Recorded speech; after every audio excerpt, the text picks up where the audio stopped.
तो star martial God technique के पिछले एपिसोड में हमने देखा कि यूनिंग और सिंघे के बीच एक फ्रेंडली मैच होता है जिस फाइट में सिंघे हार जाता है और अब फाइट के बाद वह सभी अपने केव के पास वापस आते हैं जहां पर सिंघे आग जलाने की कोशिश कर रहा होता है।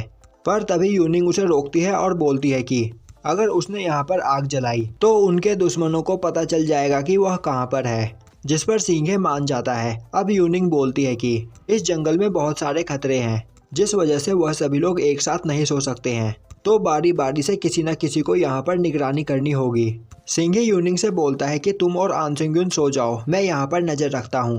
और अब वहाँ पर यूनिंग और आन सुंग यून सो जाती है। वहीं बैठा सिंघे वहाँ पर नजर रखे होता है और तभी सिंघे को वहाँ पर काफी ज्यादा ठंड लगने लगती है।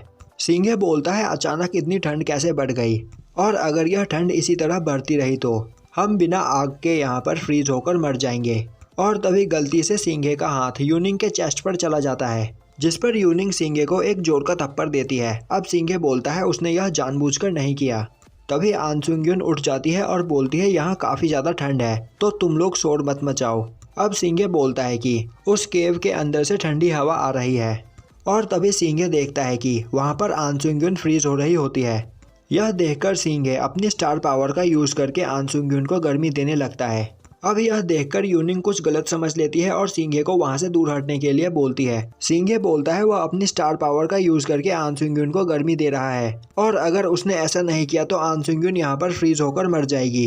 अब वहाँ पर यूनिंग आकर आन सुंग यून को अपनी बॉडी से गर्मी देने लगती है। तभी सिंघे अपनी हेवनली आइज का यूज करके देखता है कि उस केव के अंदर एक कोल्ड ऑरा होता है। अब वहाँ पर थोड़ी ही देर में यूनिंग भी फ्रीज होने लगती है। यह देखकर सिंघे सोचने लगता है कि यूनिंग हेवनली रेलम के 5th लेवल पर है और वो अगर इस ठंड को नहीं बर्दाश्त कर पा रही है तो सिंघे कितनी देर तक सरवाइव कर पाएगा।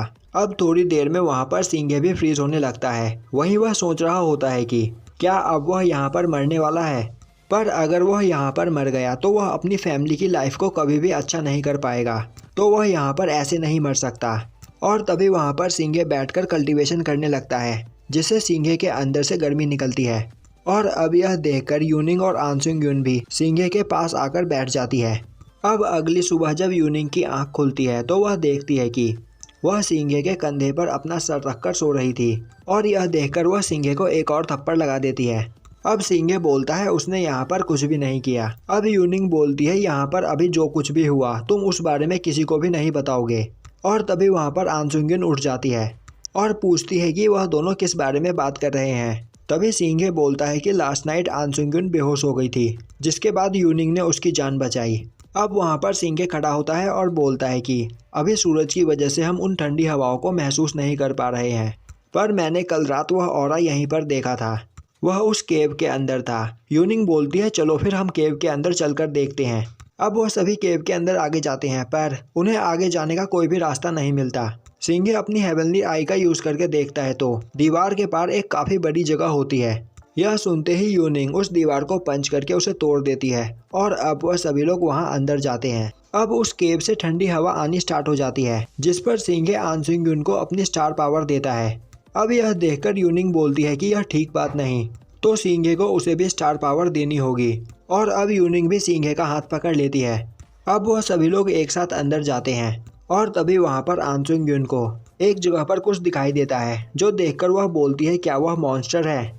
अब सिंघे अपनी हेवनली आई का यूज करके देखता है तो वहाँ पर एक स्पीयर रखा होता है।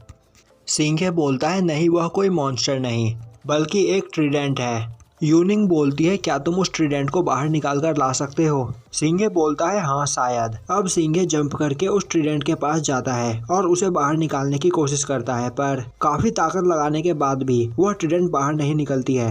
अब सिंघे को याद आता है कि इस वेपन को उसने एक एशियंट बुक में पढ़ा था और यह एक स्पिरिचुअल ट्रेजर है। और तभी वह स्पीयर वहाँ पर आइस ड्रैगन में कन्वर्ट हो जाता है। यह देखकर वहाँ पर सभी लोग काफी हैरान होते हैं। वह ड्रैगन सिंघे पर अटैक करता है और तभी यूनिंग वहाँ पर सिंघे की मदद करने के लिए आती है और वह अपने हथियार से उस ड्रैगन पर अटैक करती है जिससे वह ड्रैगन काफी ज्यादा गुस्सा हो जाता है और अपने पूंछ से मारकर यूनिंग को लेक में गिरा देता है। अब यह देखकर सिंघे काफी गुस्सा हो जाता है और अपनी स्टार पावर का यूज करके उस ड्रैगन पर अटैक करता है और उसे गंदी तरीके से मारता है, जिसके बाद वह ड्रैगन दोबारा स्पीयर में चेंज हो जाता है। अब सिंघे भागता हुआ यूनिंग को बचाने के लिए लेक में जाता है। वहीं यूनिंग अब सांस नहीं ले पा रही होती है और वह लेक में अंदर डूब रही होती है। वहीं यूनिंग को याद आ रहा होता है कि बचपन में किस तरह उसके मॉम और डैड उसे मार्शल आर्ट की प्रैक्टिस करवाया करते थे और फिर एक दिन उसकी मॉम की डेथ हो गई। उस दिन के बाद से उसके फादर उदास रहने लगे और उन्होंने कभी भी स्माइल नहीं किया। फिर उसके फादर नॉर्थ सिटी के किंग बने, जिसके बाद सभी लोग उनसे काफ़ी ज़्यादा डरने लगे। उस वक्त यूनिंग काफ़ी ज़्यादा अकेली थी। फिर उसे आन सुंग यून मिली और उससे मिलकर यूनिंग काफ़ी खुश थी। और उसके बाद उसे सिंघे मिला। सिंघे भी बिल्कुल आन सुंग यून जैसा है। वह काफ़ी ज़्यादा काइंड है। वह सिंघे को हेट नहीं करती है, पर अब यहाँ पर सब कुछ खत्म हो चुका है। और तभी वहाँ पर सिंघे आकर यूनिंग को अपने मुंह से सांस देता है और ये एपिसोड यहीं पर ख़त्म हो जाता है।